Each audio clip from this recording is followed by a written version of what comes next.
বসে নামাজ পড়া কতটা বৈধ একটু দয়া করে জানাবেন। চেয়ারে বসে নামাজ আদায় করবেন না, আর বিশেষ করে মসজিদে চেয়ার রাখবেন না। আমাদের এলাকায় যেইভাবে চেয়ারে বসে নামাজ পড়ে, এইভাবে চেয়ারে বসে নামাজ পড়লে নামাজ হবে না।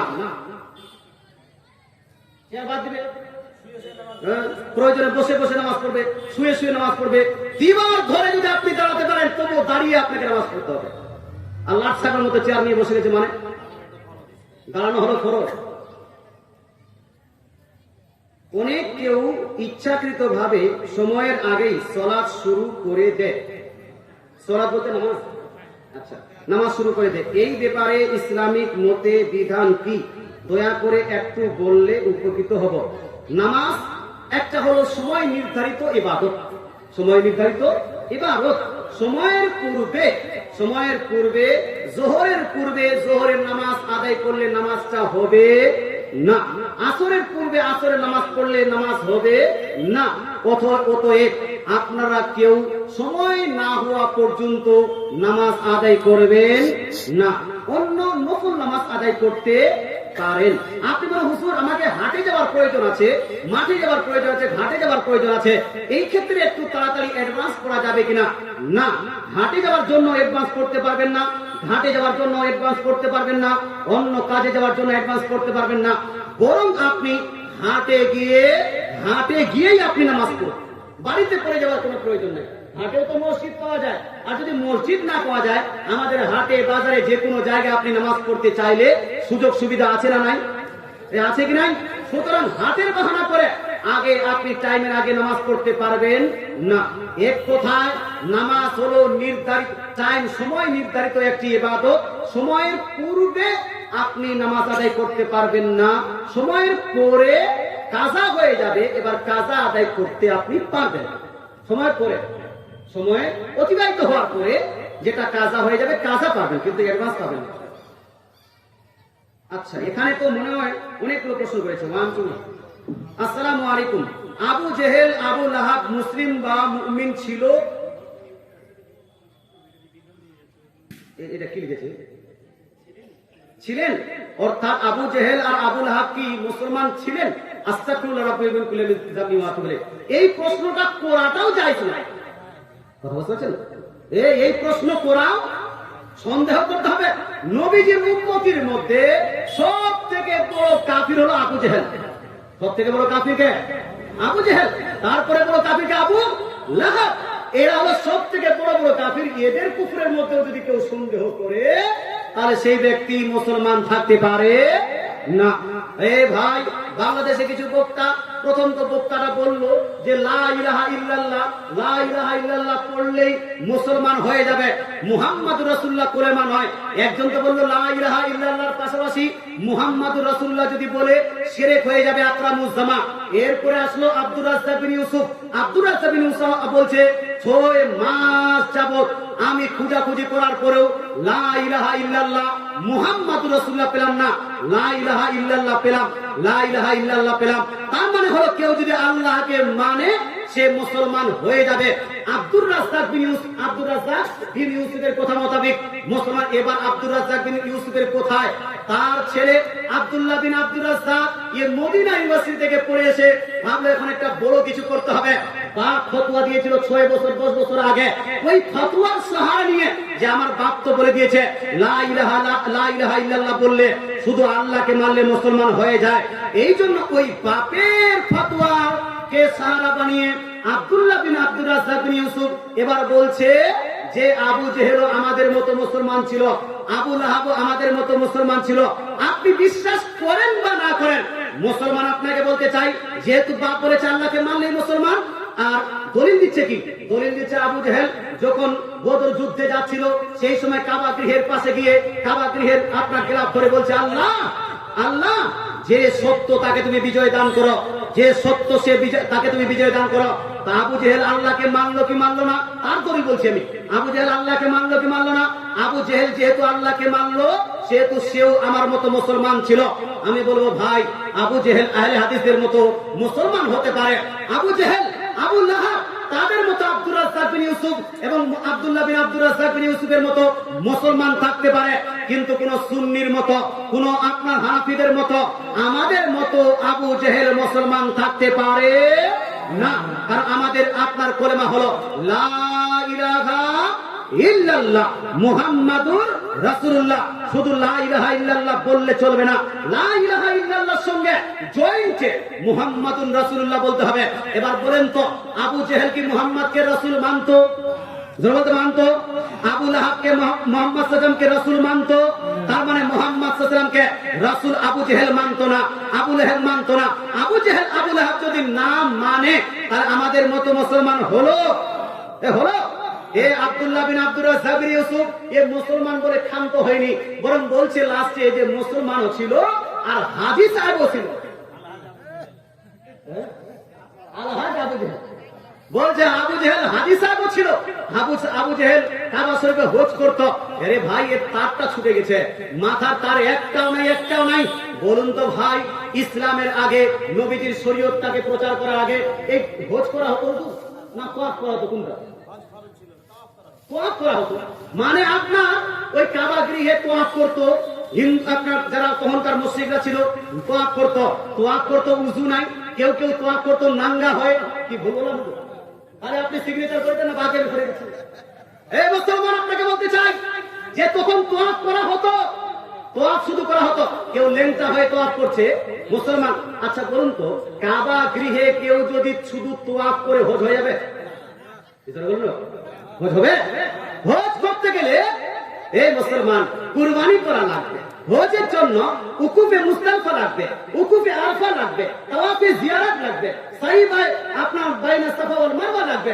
এই সমস্ত আপনি এদের এই সমস্ত জিনিস যারা করবে তাকে বলা হয় হাজী। তাকে বলা হয় কি? এই ধরনের তাকে বলা হয় কি? হাজী। আপনার এই দেখেন আবু জেহেল শুধু তোয়াফ করেছে, ল্যাংটা হয়ে করলো না, কাপড়া পরে করলো না, ওর ব্যাপার। এরা টেনে তুলে ওকে হাজী সাহেব বানিয়ে দিয়েছে। আচ্ছা বলুন তো, যে উমরা করতে যাচ্ছে, উমরা করে আসছে, সাফা মারওয়া সাই করলো আর কাবা শরীফে যারা তোয়াফ করলো, কাবা শরীফে তোয়াফ করলো, উমরা করলো, হুজুর উমরা করাকে হাজী বলা যাবে? উমরা করাকে হাজী বলা যাবে না। হজ আলাদা, উমরা আলাদা। যারা হজ করবে তাকে রাসূলুল্লাহ বলেছেন হাজী। তাকে বলেছেন রাসূলুল্লাহ কি? হাজী। আর যারা উমরা করবে তাকে রাসূলুল্লাহ কি বলেছেন? তাকে কি বলেছেন বলুন না? এই যা নামটা খুব কষ্ট করতো, এই যে মুখস্থ রাখেনি। হ্যাঁ, যারা উমরা করবে তাকে রাসূলুল্লাহ বলেছেন মুতামির। তাকে কি বলেছেন? মুতামির। যারা উমরা করবে তাকে রাসূলুল্লাহ বলেছেন মুতামির। যারা হজ পালন করবে তাকে বলা হবে হাজী। মুসলমান আবু জেহেল শুধু তোয়াফ করেছে, আবু জেহেলকে হাজী তো দূরের কথা, মুতামির পর্যন্ত আপনি বলতে পারবেন না। কারণ মুতামির হাজী হওয়ার জন্য ইহরাম লাগে, আপনার হাজী হওয়ার জন্য উকুফে আরাফা লাগবে, উকুফে মুজদালিফা লাগবে, আপনার শয়তানকে কানকর মারা লাগবে, তারপরে আপনার কুরবানি করা লাগবে, আপনার তাওয়াফে জিয়ারত লাগবে, সাই বাইনা সাফা ওয়াল মারওয়া লাগবে, ইত্যাদি ইত্যাদি কাজ করবে। এগুলা হাজ তো তখনকার মুশরিকরা করতো না। আল্লাহ তাআলা আপনার বুঝার তৌফিক দান করুক, আমল করার তৌফিক দান করুক। যেই ব্যক্তি আবু জেহেলকে, আবু লাহাবকে মুসলমান বলবে, এই ব্যক্তি মুসলমান থাকবে না। স্পষ্ট কথা। যে আবু জেহেলকে মুসলমান বলবে ও নিজেই মুসলমান থেকে খারিজ হয়ে যাবে। যে আবু লাহাবকে মুসলমান বলবে সে নিজে ইসলাম থেকে খারিজ। সে মদিনা ইউনিভার্সিটিতে কেন, কাবা গৃহের যদি ভিতর থেকে যদি পড়াশোনা করে আসে তবুও হতে না কাফের। যদি আবু জেহেলকে কেউ মুসলমান, যাই হোক আগে বলি, অসুস্থ ব্যক্তি হিন্দু ওঝা গুণীর কাছে গেলে সে কি মুমিন থাকবে? অসুস্থ হোক বা সুস্থ, কোন ব্যক্তি হিন্দু গুণীর কাছে যেতে পারবে না। আমার রাসূলুল্লাহ বলছেন এইরকম গুণীর কাছে গেলেই এটা হারাম হবে। কি হবে? গেলেই হারাম হবে। আর যাওয়ার পরে ওই গুণী যদি ভবিষ্যৎ কোনো বাণী করে যে না তোমার বাড়িতে এটা আছে ওটা আছে, তোমার এই হবে সেই হবে এন হবে তেন হবে, আর আপনি যদি বিশ্বাস করেন তাহলে আপনি কাফির পর্যন্ত হয়ে যেতে পারেন। বুঝতে পারছেন না? কাফির পর্যন্ত, বহু পর্যন্ত তালাক হতে পারে।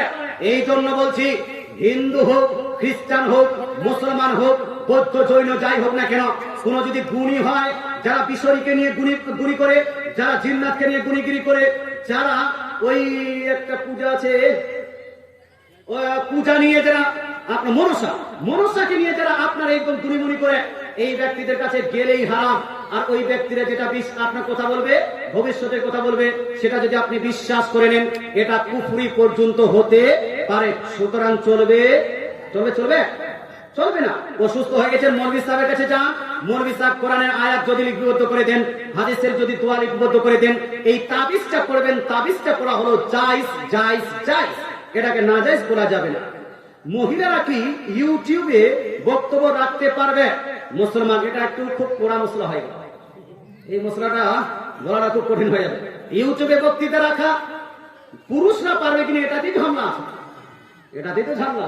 কিছু ওলামা একরাম বলেছেন ভিডিও করা হলো জায়েজ, আর কিছু ওলামা একরাম বলেছেন ভিডিও করা হলো হারাম, সে পুরুষ হোক অথবা নারী। কথা বুঝতে পারলেন তো? এখন বর্তমান সিচুয়েশনে অধিকাংশ ওলামা একরাম ভিডিও ইসলামিক যদি জায়েজ ভিডিও হয়, তাহলে সেটাকে জায়েজ বলেছেন। কথা বুঝতে পারছেন?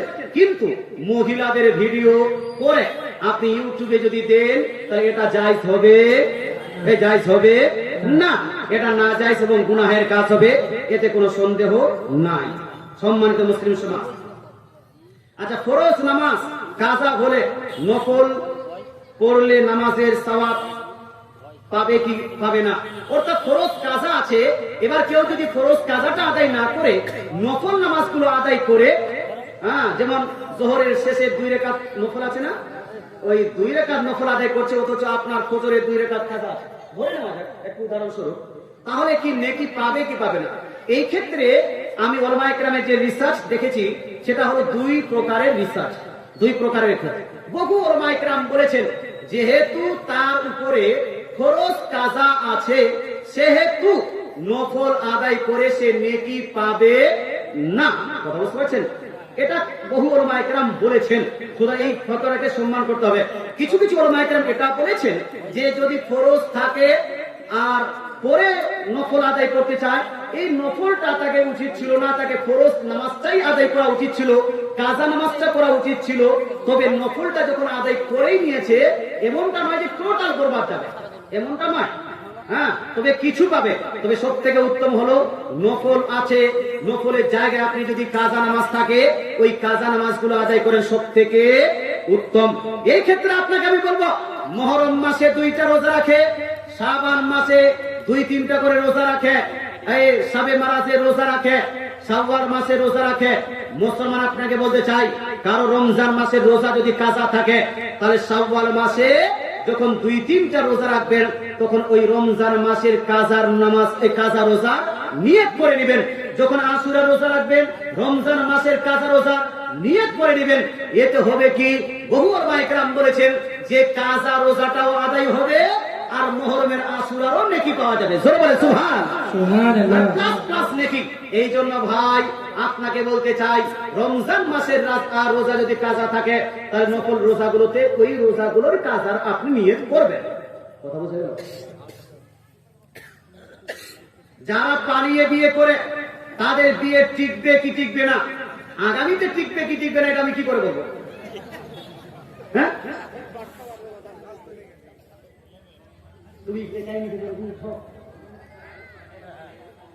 কথা বুঝতে পারছেন? ও বিহাটা টিকবে কি টিকবে না, যত ঝগড়াঝাটি হচ্ছে, হয়ে যাচ্ছে, ওরা তো বলতে পারবো না। তবে আপনি এটা যদি বলেন যে হুজুর পালিয়ে গিয়ে বিয়ে করলে বিয়েটা হলো কি হলো না, এটা আমি বলতে পারবো। মুসলমান পালিয়ে গিয়ে যদি বিয়ে করে, প্রথমে পালিয়ে বিয়ে করাটা হালাল নয়, হারাম, জায়েজ নয় না জায়েজ, নেকি নয় গুনাহ। সুতরাং পালিয়ে কেউ বিয়ে করবেন না, বাপ মাকে রাজি করান, নিজের পরিবারকে রাজি করান। আর কিছু খটমল বাপ মা আছে, ও রাজি হবে না, বিহা করবে বেটি, বিহা করবে বেটা, তা তুমি রাজি হবে না কেন? এই বাপ মারাও কিছু ভুল আছে না? ভুল নাই? ও মোহাম্মত হয়ে গেছে, চলো ওইরকম প্রেম করা উচিত ছিল না। কিন্তু যখন পছন্দ হয়ে গেছে, বাপ মার দায়িত্ব হলো ছেলের পছন্দ মোতাবেক, মেয়ের পছন্দ মোতাবেক বিবাহটা দিয়ে দেওয়া। আর এ ধরে আছে না, ওকে বিয়ে দিব না, আমার মান সম্মান চলে যাবে, আমি তোর যখন বেটা বাড়ি তোর পালিয়ে দেবো, তোর মান সম্মান যাবে না, আজিব মানুষ হবে।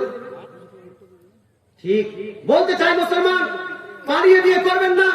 কিন্তু কোন বাপ মাকে যখন ছেলে মেয়ে বলবে নিজেই বাবা আমাকে ওই মেয়েটা পছন্দ লেগে গেছে, মা যদি বেটি যদি বলে আম্মা আমার ওই ছেলেটা পছন্দ হয়েছে, ওর সঙ্গে আমার বিবাহ দেওয়ার ব্যবস্থা করুন, যতটা চেষ্টা করা আপনার সম্ভব আছে বাপ মাকে চেষ্টা করে তার সঙ্গেই বিবাহ দেওয়াটা উচিত, এটা বাপ মায়ের দায়িত্ব মুসলমান। আচ্ছা যাই হোক, পালিয়ে বিয়ে করলে বিয়েটা হবে কি হবে না এটার প্রসঙ্গে ওলামা একরাম বলেছেন, যদি সাক্ষী ঠিকভাবে থাকে, মোহরানা ঠিকভাবে থাকে, দুইজনে যদি রাজামান দিতে হয়, সাবালক সাবালিকা যদি হয়, সাইয়েবা যদি হয়, তাহলে বিবাহটা সম্পন্ন হয়ে যাবে। তবে এই বিবাহটা এইরকম করাটা তার গুনাহ হবে, কারণ বাপ মায়ের অবাধ্য হয়েছে, সমাজকে নষ্ট করেছে, খারাপ একটা প্রভাব ফেলেছে, এই জন্য গুনাহ হবে।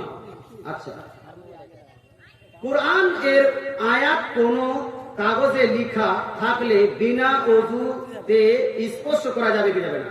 না, কোরআনের যদি আয়াত কোথাও লিপিবদ্ধ থাকে তো ওই আপনার বিনা ওযুতে ওই আয়াতটা এরকম স্পর্শ করা যাবে না, এটা হলো সঠিক।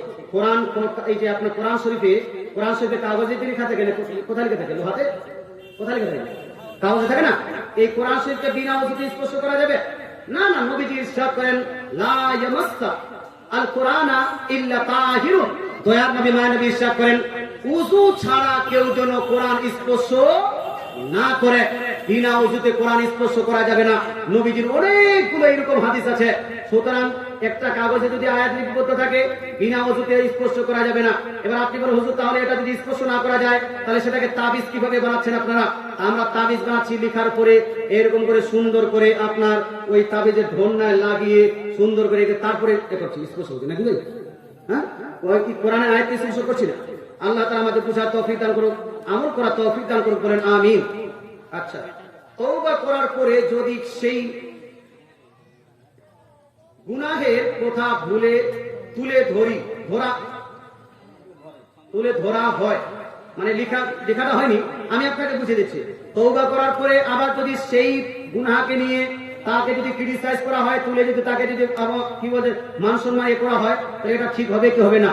না মুসলমান, যদি কোনো ব্যক্তি একবার কোন গুনাহ থেকে তওবা করে, তওবাতুন নাসুহা করে, পাক্কা সচ্চা তওবা করে নেয়, তাহলে পরক্ষণে সেই গুনাহের কারণে তাকে তিরস্কার করা যাবে না, সেই গুনাহের কারণে তাকে অপমান করা যাবে না। যারা অপমান করবে তারা আপনার গুনাহগার হবে। খবরদার, হুঁশিয়ার। ওই পাপের জন্য সে প্রায়শ্চিত্ত করেছে, সে যা সাজা নেওয়ার সেটা সাজা নিয়েছে, তওবা করেছে, অতএব পরে তাকে নিয়ে আপনি ক্রিটিসাইজ করবেন না। কি যে লিখেছে, আসসালামু আলাইকুম মুফতি সাহেব, আমাদের বেন মুন্না মুন্সি পিছনে নামাজ হবে কিনা? আচ্ছা, আমাদের মুন্না মুন্সির পিছনে নামাজ হবে কিনা এই প্রসঙ্গে সুস্পষ্ট ফতোয়া, যার পিছনে আপনি নামাজ পড়ছেন তাকে চেক করে নেন তার আকীদা ঠিক আছে কিনা।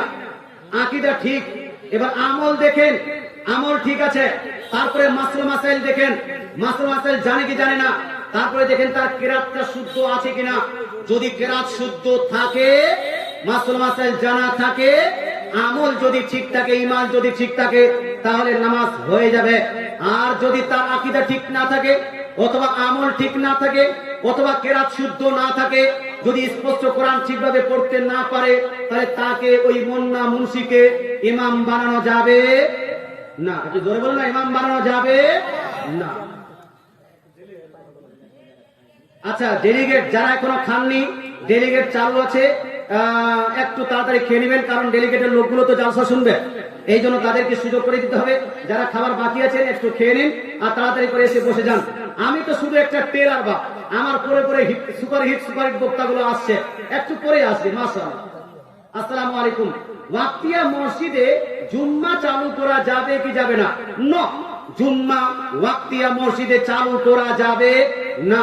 যেটা জুম্মা আছে সেটাই জুম্মা থাকবে। একটু দূর হলেও সেখানে আপনি গিয়ে আপনার নামাজ পড়ুন।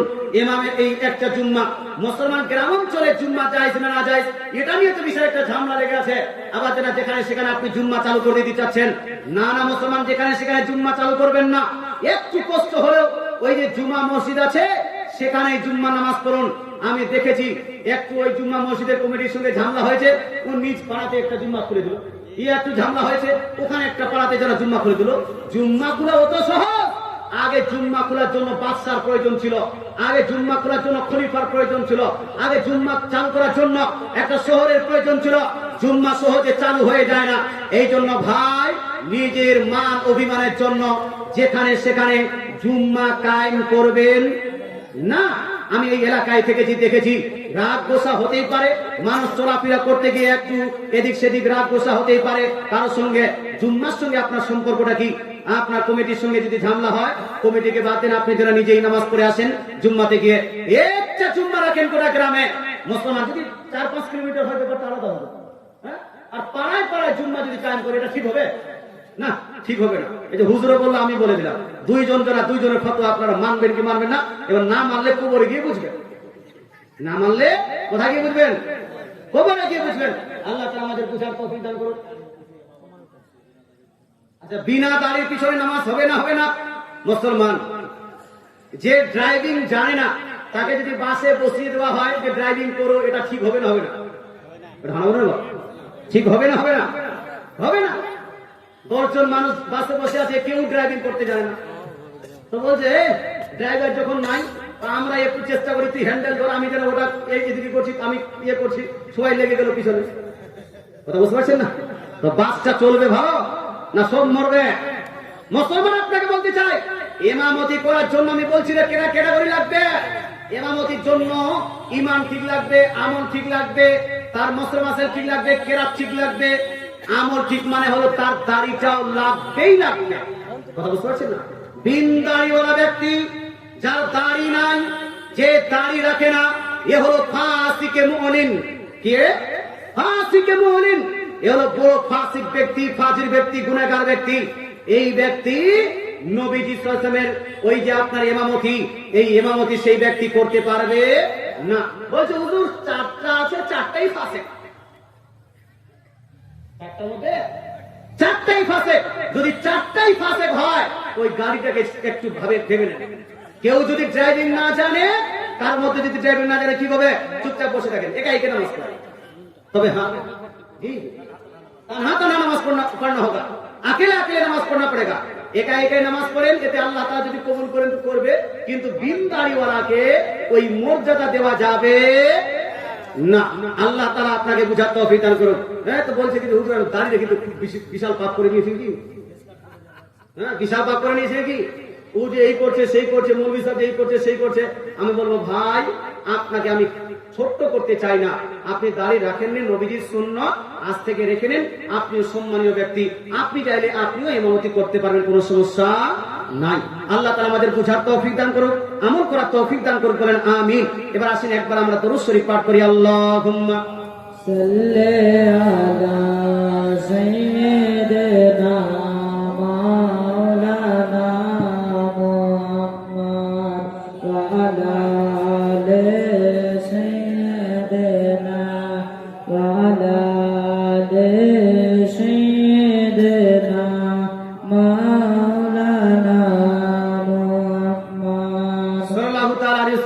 ইনি বলছেন হুজুর, আচ্ছা দাড়ি পুরোপুরি ভাবে উড়িয়ে দিচ্ছে না ও, কিন্তু দাড়িটা একটু সাইজ করে, ফেস কাট করে একটু এইরকম সাইজ করে রাখছে, তো এরকম যদি সাইজ রাখে তাহলে কি তার পিছনে নামাজ হবে না? দাড়ির কোনো নির্দিষ্ট কোনো আপনার একটা ইয়ে আছে, নির্দিষ্ট একটা মাপ আছে। তো এই প্রসঙ্গে হানাফিদের ফতোয়া গ্রন্থে যতগুলো কিতাব আছে, ফতোয়ার কিতাব, এই ফতোয়া কিতাবের মধ্যে লিপিবদ্ধ আছে, দাড়ি যদি কেউ আপনার সাইজ করতে চায়, তো সাইজ করাটা জায়েজ হবে তখন যখন তার দাড়ি এক মুষ্ট হয়ে যাবে। কত মুষ্ট? এক মুষ্ট পূর্ণ হয়ে গেছে, এক মুষ্টের নিচে যে দাড়িটা আসবে সেটাকে সে সাইজ করতে পারবে। যতক্ষণ পর্যন্ত না এক মুষ্ট হয়েছে, তার সুন্নত দাড়ি তার জন্য লাগু হবে না। নবীজির সুন্নত দাড়ি লাগু করার জন্য এক মুষ্ট লাগবেই লাগবে। মুসলমান আপনাকে বলতে চাই, সুতরাং এক মুষ্টের নিচে, এক মুঠির নিচে যারা দাড়ি রাখবে আর দাড়ি যারা একদম চেঁচে ফেলবে, দুইটাই কিন্তু সমানই আপনার হুকুম আছে। মুসলমান আপনাকে বলতে চাই, মুসলমানদের আপনার যুবক, মুসলমান আপনার নামাজি ভাইরা, মুসলমান ব্যক্তিরা দাড়ি রাখবে কমসে কম এক মুস্তর পরে যে দাড়িটা লটকাবে সেই দাড়িটা আপনি সাইজ করতে পারেন, অথবা এই যে গালে যে দাড়িটা আছে, এই গালে যে চুলটা আছে এটাকেও আপনি পরিষ্কার করতে পারেন। কারণ দাড়ি এসেছে দাড় থেকে। দাড়ি এসেছে কোথা থেকে? দাড় থেকে।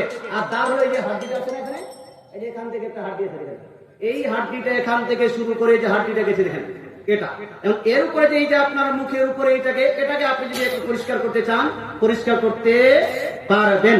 তবে ছোট করা যাবে না, খাটো করা যাবে না, হেয়ার কাটিং করা যাবে না, অল্প দাড়ি রেখে বাকিটাকে কেটে দেওয়া যাবে না।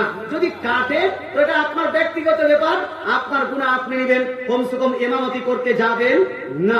মুসলমান আপনাকে বলতে চাই, ইমামতি করার জন্য যেই যে শর্তগুলো লাগবে আমি বিস্তারিত আলোচনা করলাম। এবার প্রশ্ন হলো এই যে মহিলারা ইমামতি করতে পারবে কি পারবে না? এই জোরে বলুন না, মহিলারা পারবে না? মহিলারা ইমামতি করতে পারবে না। আল্লাহ তাআলা মহিলাদেরকেও ইমামতি থেকে হেফাজত রাখুক। হুজুর, আমরা একটা মসলা জানতে চাই। মসলা এই যে 12ই রবিউল আউয়াল মিছিল বের করা বৈধ, একটু আলোচনা করবেন। হাদিস ও কোরআন থেকে আলোচনা করতে হবে। মুসলমান এটা নিয়ে যদি আলোচনা করা হয়, আমাদের তো ফুল একজন 2 ঘন্টা 2.5 ঘন্টা করে ফুল লেকচার আছে এই বিষয়ে আলোচনা করতে গিয়ে, কিন্তু আমি সংক্ষিপ্ত আকারে বলছি, নবীজির জন্মদিন পালন করা জায়েজ জায়েজ জায়েজ। মুসলমান এটাকে যদি আপনি সংক্ষিপ্ত আকারে বলেন তো শুনুন, আপনার জন্মদিন পালন করা, নবীজির জন্মদিনে আগমন দিবসে সালাম পেশ করা, কোরআন শরীফের মধ্যে সূরা মারিয়াম আয়াত নাম্বার আপনার 15 নম্বর আয়াত এবং 33 নম্বর আয়াত থেকে সালাম দেওয়াটা প্রমাণিত। মুসলমান নবীজির প্রতি দরুদ ও সালাম জন্মদিনে পাঠ করা, এটা আপনার সুনান ইবনে মাজাহ জিল নাম্বার 1 হাদিস নাম্বার 1137 এর মধ্যে এখান থেকে প্রমাণিত। নবীজির আগমন দিবসকে ঈদ বলে আখ্যায়িত করা, এটার প্রমাণ সুনান ইবনে মাজাহ জিল নাম্বার 1 হাদিস নাম্বার 1152 এর মধ্যে লিপিবদ্ধ আছে। নবীজির আগমন দিবসকে কেন্দ্র করে মিলাদের আয়োজন করা, মেহফিলের আয়োজন করার প্রমাণ সুনান নাসাই জিল নাম্বার 2 হাদিস নাম্বার 5443 এর মধ্যে হাদিস আছে। নবীজির আগমন দিবসকে কেন্দ্র করে খুশি পালন করা, এটা সূরা ইউনূস আয়াত নাম্বার 58 এর মধ্যে 58 এর মধ্যে লিপিবদ্ধ আছে। মুসলমান আপনাকে বলতে চাই, নবীজির আগমন দিবসকে কেন্দ্র করে পশু জবাই করে মানুষকে খাওয়ানো, এটার প্রমাণ ইমাম বুখারীর ওস্তাদ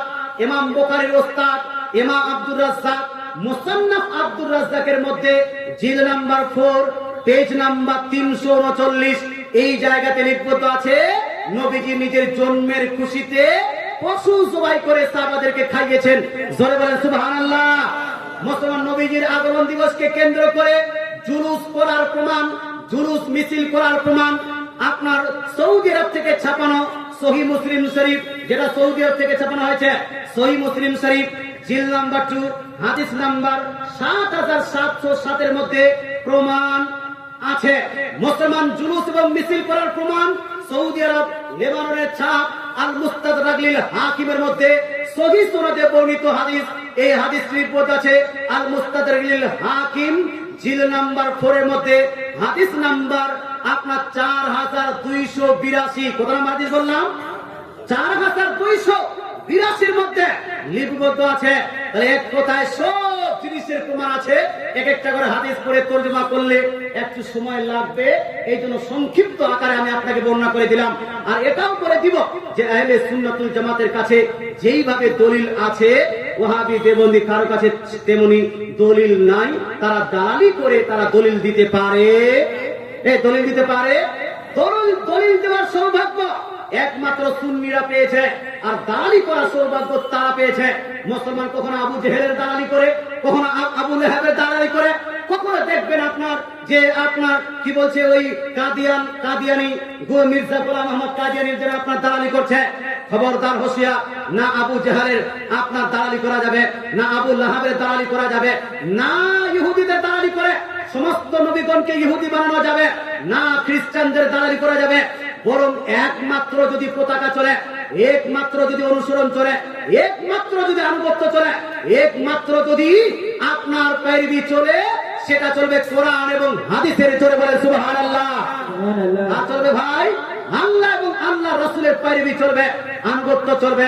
এই ক্ষেত্রে আমাদের কোনো বিকল্প রাস্তা নাই। আল্লাহ রাসূল দ্বারা, হাদিস দ্বারা প্রমাণিত ইজমাই উম্মত চলবে, আর কিয়াস চলবে। আল্লাহ তাআলা আমাদের বুঝার তৌফিক দান করুন, আমল করার তৌফিক দান করুন। বলেন আমিন। জোরে বলে আমিন।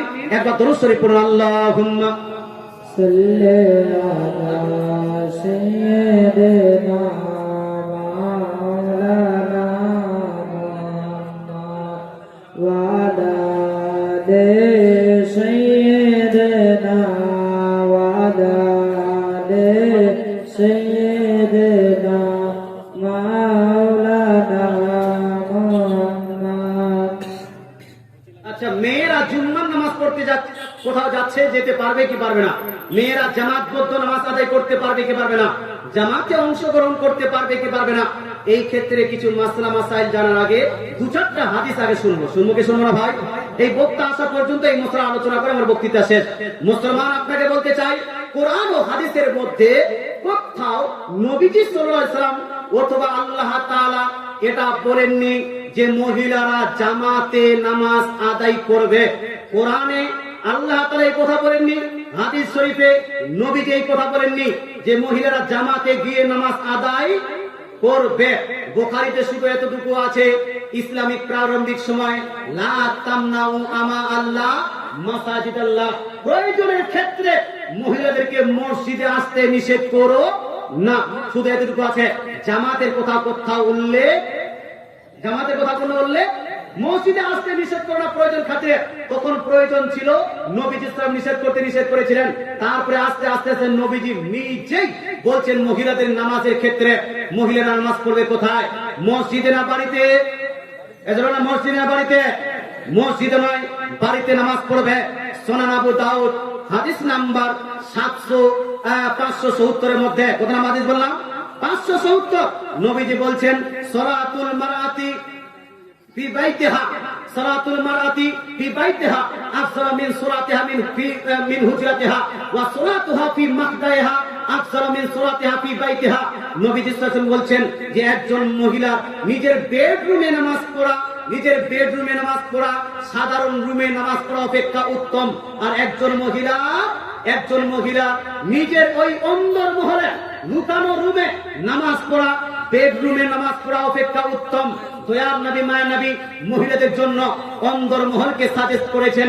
একজন মহিলা নামাজ পড়বে অন্দর মহলে, এটাই নবীজির নির্দেশ। নবীজি এই হাদিসের পরে আবার নবীজি ইরশাদ করেন, শুনো আমার উম্মতি, আপনার বুয়ুতুহুন্না খায়রুল লাহুন্না, একজন মহিলা গোটা দুনিয়ার যতগুলো নামাজ, এই নামাজের মধ্যে সবথেকে উত্তম নামাজ হলো সেই নামাজ চাই যে নামাজ নিজের বাড়িতেই আদায় করবে। জোরে বলে সুবহানাল্লাহ। মহিলা যেটা নিজের বাড়িতে আদায় করবে সেটা হলো সবথেকে উত্তম। আবার হাদিস শুনুন, হাদিসে লিপিবদ্ধ আছে মুসনাদে আহমদের মধ্যে। দয়ার নবী মানবী ইরশাদ করেন, খায়রু মাসাজিদিন নিসা কারু বুয়ুতিহিন্না। দয়ার নবী মানবী ইরশাদ করেন, একজন মহিলা যতগুলো সাজদার জায়গা, এই সাজদার জায়গার মধ্যে সবথেকে উত্তম সাজদার জায়গা হলো তার বাড়ির ঘরের অন্দরমহল। জোরে বলে সুবহানাল্লাহ। সুবহানাল্লাহ। জায়গাটা ভাই অন্দরমহল, এটা হলো সবথেকে উত্তম নামাজের জায়গা, সাজদার জায়গা। আরেকটা হাদিস শুনুন, মুসনাদ আহমদের মধ্যে হাসান সনদে বর্ণিত হাদিস। নবীজি ইরশাদ করেন, খায়রু সালাতিন নিসা ফি কারে বুয়ুতিহিন্না, একজন মহিলা সবথেকে উত্তম নামাজ সেই নামাজ যে নামাজ মহিলা নিজ বাড়ির ঘরেই পড়বে। মাসলা কে আলা হযরত জিন্দাবাদ। নারে তাকবীর, নারে রিসালাত, ইয়া রাসূল, নারে রিসালাত, ইয়া রাসূল, উলামায়ে আহলে সুন্নাত। জিন্দাবাদ। মাশাআল্লাহ, সুবহানাল্লাহ। এই যে আমার পরে পরে সুরকার গুপ্তা সুন্দর বক্তা আপনার উপস্থিত হয়ে গেছেন, ইনি এখন আপনাকে সুন্দরভাবে গোসল না 420